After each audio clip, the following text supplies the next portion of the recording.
Colour metallics often appear on Warhammer miniatures, most notably on things like the candy red Horus Heresy era Thousand Suns, and of course the Alpha Legion also have that super cool shiny blue armour.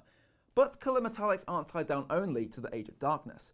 How can we forget the brand new Necromunda Aura Spy Hunters and their super cool shiny emerald suits? Hello there and welcome to this paint guide. In this video I'll show you a super simple and easy way to tackle painting colour metallics in whatever colour you fancy. Let's get started. Here's a list of all the paints I'll be using. With that said, I'm using these to achieve a very specific green tone, so feel free to change them up to fit your colour scheme. And here's also a list of all the additional equipment that we've used. Same again, use whatever is comfortable for you. If you're new to painting, or just want to brush up on your skills, check out our Painting Essentials playlist for more info on how to paint. Now, for this example, I'll be using one of these awesome Necromunda Spy Hunter models, and I'll be painting that really unique shiny green armour that we see on the box art. But don't worry, as you'll come to see, all the techniques and paints will be almost exactly the same no matter what model or colour you're painting. So if you haven't got one of these, and if you don't want to paint green, don't worry. You'll just have to switch out a contrast paint or two, but we'll get to that later. So to kick us off, we need a metallic undertone. And what better spray to set us up than Leadbelcher? Now, if you're painting a small area of a mostly painted model already, maybe a shiny sword or something, you can go in with Leadbelcher from the pot and apply the undercoat that way. The end result will be exactly the same. Once we have the Leadbelcher down, we want to make it really bright, especially on the sharpest edges and raised areas. Which means a heavy dry brush of Stormhost Silver here is perfect. I'm using a small dry brush here, but if you're painting a large tank or something, you may want to use a larger brush. With that done, you should have something pretty similar to this. I've been able to be quite messy here as the rest of my model isn't painted yet. But if that's not the case for you, just remember to be as careful as you can and take the time now to tidy up any mishaps if needs be. Now for the super fun part.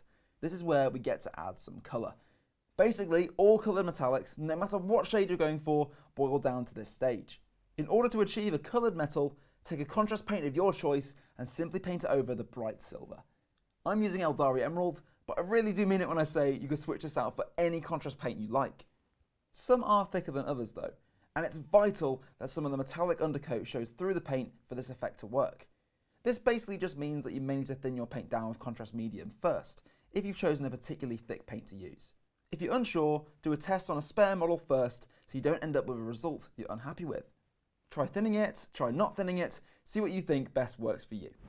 So there we go, I've left my model for about 30 minutes to dry and we already have such a cool effect. You could totally leave it here if you wanted to, but stick around if you want to see just a few more cool extra steps and techniques you can add. First up is adding a shade. Now the contrast paint has already shaded the armour for us somewhat, but if you want to enhance that definition whilst also making the colour more intense, now's the time to add a coloured shade paint. When I say coloured, I mean something that matches closely to the contrast paint you've already chosen, rather than something like Norn Oil. So here I'm using Celia Green shade, but if you were painting red, you could use Berserker Blood shade, for example. When applying this, we want to paint it all over, but we don't want to absolutely drown the model in this shade. The thicker the paint is, the less we'll be able to see that metallic undercoat, and we'll start to lose the effect we're going for. So just take your time applying a thin layer all over. Once it's dry, we can move on to another super cool extra step. Adding even more shade. Well, not in the exact same way as before. This time we can choose a different coloured shade entirely to add some colour variation. So we can see on the box art that some of these Aura Spy Hunters have bits of yellow dotted around their armour. To replicate this, you can add small amounts of Cassandora yellow where you want it. And when it dries, we get this super cool colour transition effect. Now, the possibilities with this are endless, and you can create all sorts of cool colour combinations. So let us know in the comments if you found a particularly awesome one you want to share. Just like with painting pretty much anything, you can often finish up with a highlight. Applying Stormhost Silver to the edges of our coloured metal will really help to sell that metallic effect we're going for. You can edge highlight this one as normal, dry brush, or use a combination of both. It's completely up to you. Finally, if you want a super shiny feel, you can add some Ardcoat, which is a gloss varnish, all over your coloured metal. If you do decide to do this, I'd recommend just mixing in a little water first. Ardcoat is quite thick, and thinning it down will help reduce the chance of any brush marks appearing on your model. And blammo! Some green metallic armour done quick and easy. Don't forget you can use all the same techniques in this video to replicate some of your other favourite shiny schemes. This Alpha Legion Tactical Marine was painted using a Leadbelcher undercoat and then a Keelian green on top. If you want to see a full tutorial for this guy, check out the link in the description. And even though we only use a silver undercoat in this video, this whole technique will totally work with any metallic undercoat. Check out this 1000 Sun Marine painted with Retributor armor and then Blood Angels red on top. Looks fantastic. Once again, there'll be a link in the description if you want to know more about painting this dude. Well, I hope you enjoyed this video as much as I have.